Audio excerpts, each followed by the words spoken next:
السلام علیکم ورحمۃ اللہ وبرکاتہ۔ امید ہے آپ سب خیریت سے ہوں گے۔ اللہ رب العزت ہم سب کو اپنے حفظ و امان میں رکھے۔ آج ہم انشاءاللہ فضائل رمضان کی حدیث نمبر 11 پڑھیں گے۔ بسم اللہ الرحمن الرحیم، نحمدہ و نصلی علی رسولہ الکریم۔ نبی کریم صلی اللہ علیہ وسلم کا ارشاد ہے کہ جو شخص قصداً بلا کسی شرعی عذر کے ایک دن بھی رمضان کے روزے کو افطار کر دے، غیر رمضان کا روزہ چاہے تمام عمر کے روزے رکھے، اس کا بدل نہیں ہو سکتا۔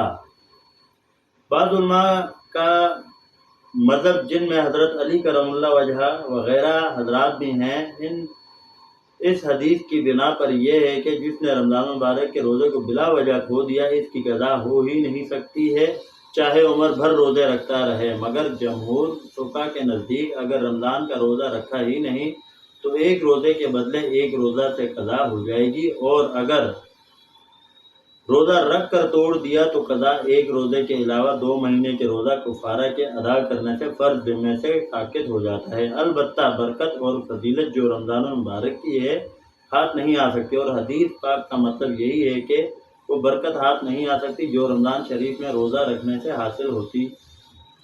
یہ سب کچھ اس حالت میں ہے کہ بعد میں قضا بھی کرے، اور اگر سرے سے رکھے ہی نہیں، جیسا کہ اس زمانے کے بعد فساق کی حالت ہے، تو اس کی گمراہی کے کیا پوچھنا۔ روزہ ارکان اسلام سے ایک رکن ہے۔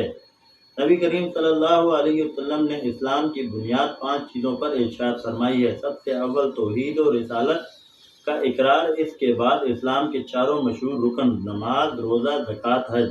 کتنے مسلمان ہیں جو مردم شماری میں مسلمان شمار ہوتے ہیں لیکن ان 5 میں سے ایک کی بھی کرنے والے نہیں۔ سرکاری کاغذات میں وہ مسلمان لکھے جائیں مگر اللہ کی فہرست میں وہ مسلمان شمار نہیں ہو سکتے۔ حتیٰ کہ حضرت ابن عباس رضی اللہ تعالیٰ عنہ کی روایت میں ہے کہ اسلام کی بنیاد 3 چیز پر ہے: کلمہ شہادت، نماز، روزہ۔ جو شخص ان میں سے ایک بھی چھوڑ دے وہ کافر ہے، اس کا خون کر دینا حلال ہے۔ علماء نے ان جیسی روایت کو انکار کے ساتھ مقید کیا ہو کہ کوئی تعدیل فرمائی ہو، مگر اس سے انکار نہیں کہ نبی کریم صلی اللہ علیہ وسلم کے ارشاد ایسے لوگوں کے بارے میں سخت سے سخت وارد ہوئے ہیں۔ فرائض کے ادا کرنے میں کوتاہی کرنے والوں کو اللہ کے قہر سے بہت ہی زیادہ ڈرنے کی ضرورت ہے کہ موت سے کسی کو چارہ نہیں۔ دنیا کی عیش و عشرت بہت جلد چھوٹنے والی چیز ہے، کرام چیز صرف اللہ کی اطاعت ہے۔ بہت سے جاہل تو اتنے ہی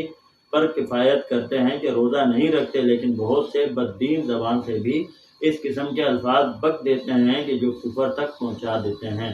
مثلا روزہ وہ رکھے جس کے گھر کھانے کو نہ ہو، یا ہمیں بھوکا مارنے سے اللہ کو کیا مل جاتا ہے، وغیرہ وغیرہ۔ اس قسم کے الفاظ سے بہت ہی زیادہ احتیاط کی ضرورت ہے، اور بہت غور و اہتمام سے ایک مسئلہ سمجھ لینا چاہیے کہ دین کی چھوٹی سی چھوٹی بات کا تمسخر اور مذاق اڑانا بھی کفر کا سبب ہوتا ہے۔ اگر کوئی شخص عمر بھر نماز نہ پڑھے، کبھی بھی روزہ نہ رکھے، اسی طرح اور کوئی فرض ادا نہ کرے، بشرطیکہ اس کا منکر نہ ہو، وہ کافر نہیں۔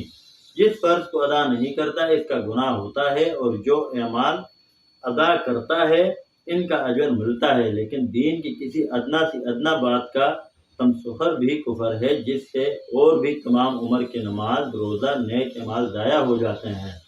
بہت زیادہ قابل لحاظ امر ہے، اس لیے روزہ کے متعلق بھی کوئی ایسا لفظ ہرگز نہ کہیں، اور اگر تمسخر وغیرہ نہ کریں تب بھی بغیر عذر افطار کرنے والے فاسق ہیں۔ حتیٰ کہ فقہا نے تصریح کی ہے کہ جو شخص رمضان میں علل اعلان بغیر عذر کے کھاوے، اس کو قتل کیا جاوے، لیکن قتل پر اگر اسلامی حکومت نہ ہونے کی وجہ سے قدرت نہ ہو کہ یہ کام امیر المومنین کا ہے، تو اس پر سے کوئی بھی صدقدوش نہیں کہ اس کی اس ناپاک حرکت پر اظہار نفرت کرے، اور اس سے کم تو ایمان کا کوئی درجہ ہی نہیں کہ اس کو دل سے برا سمجھے۔ حق تعالی شانہ اپنے مطیع بندے کے طفیل مجھے بھی نیک اعمال کی توفیق نصیب فرمائے کہ سب سے زیادہ کوتاہی کرنے والوں میں ہوں۔ فصل اول میں 10 حدیثیں کافی سمجھتا ہوں کہ ماننے والے کے لیے ایک بھی کافی ہے۔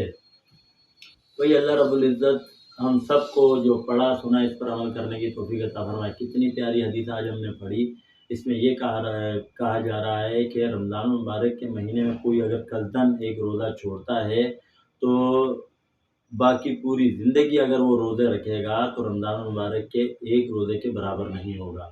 بھئی اگر ہم میں سے کوئی بیماری یا کسی عذر کی وجہ سے روزہ چھوڑتا ہے تو وہ ایک الگ بات ہے۔ اگر بالکل صحیح ہوتے ہوئے اللہ پاک نے سب کچھ صحت اور جسامت ہر چیز اچھی دی ہو، اس کے باوجود ہم اگر روزہ نہیں رکھتے، بڑے خسارے کی بات ہے۔ اس پر توبہ کریں، استغفار کریں اور آج سے نیت کریں کہ ہم موت تک جو ہے رمضان المبارک کے روزے رکھیں گے اور اللہ رب العزت کے حکموں پر اور حضور صلی اللہ علیہ وسلم کے سنت طریقوں پر ان روزوں کو رکھیں گے بھی اور گزاریں گے بھی۔ اللہ رب العزت ہم سب کو اس پر عمل کرنے کی توفیق عطا فرمائے۔ اپنا خیال رکھیے گا، ہمیں دعاؤں میں یاد رکھیے گا۔ السلام علیکم ورحمۃ اللہ وبرکاتہ۔